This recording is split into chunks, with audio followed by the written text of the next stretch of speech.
Nominees for the 2025 Grammy Awards have been announced. Okay.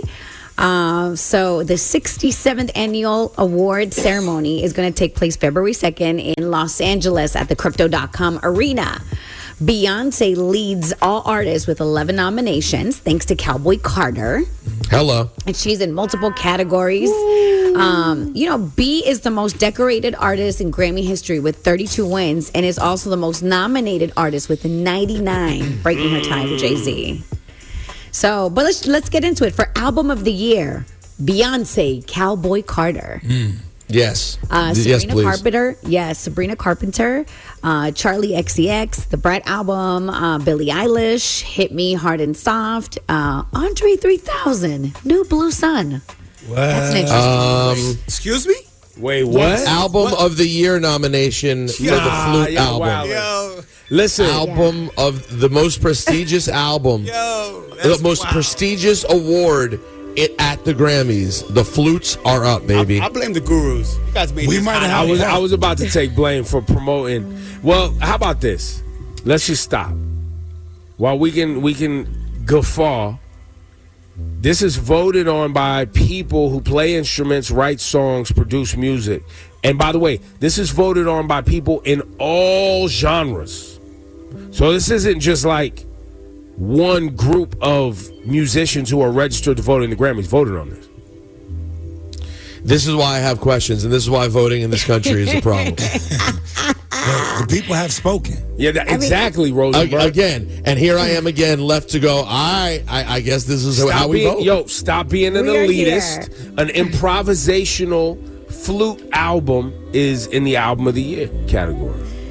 And God bless. It's almost like an improvisational presidency. You see what I'm saying?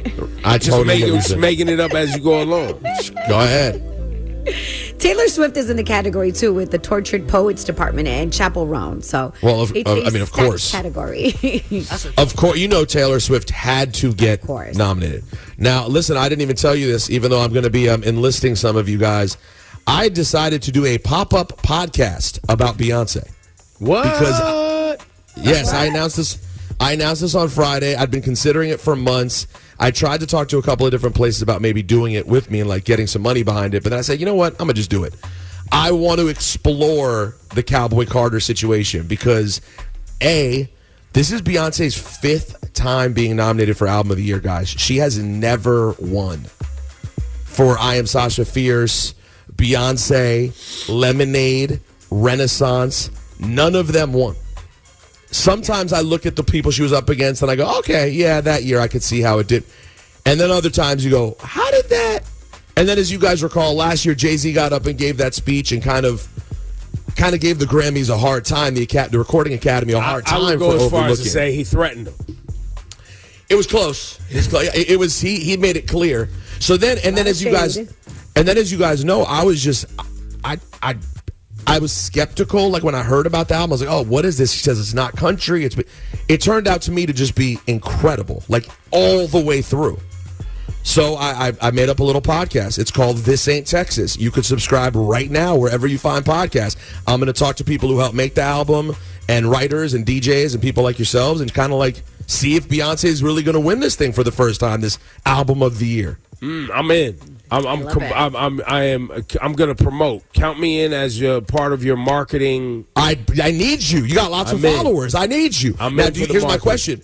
Do you think that she can win? Like, looking at that group, could she win? I have to look again. Listen, here's my answer right now. She could have always won, and she didn't. So will this be different? So will this be different? I think is the question. And why didn't she win before? And, yeah, that part. Yeah, no, listen, I have my concerns, but this album, it's just so damn good. And Ebro, when I looked through the cast of people that I could reach out to talk to, the people who were involved, the Swizz Beats, the No IDs, the Raphael Sadiqs, the Gary Clark Jr.'s, the Shabuzis. Like, there's so many interesting people involved with Cowboy Carter. So I'm going to try to talk to all these people. And then at the end, we have a watch-along, and Beyonce wins the Grammy for Album of the Year. Everyone celebrates. Yay, something America. So here's an interesting stat for you. Okay. I'm writing this down. Only 11 black artists have won Album of the Year since the inception of the Grammys in 1957. Whoa. That's a hold on, right. That's a hell of a stat. Now, of course, you have Stevie Wonder, you have Michael Jackson, you have Lionel Richie, you have Quincy Jones, you have Lauryn Hill. Just to name a few. Wow. Well, to name a few, to name half.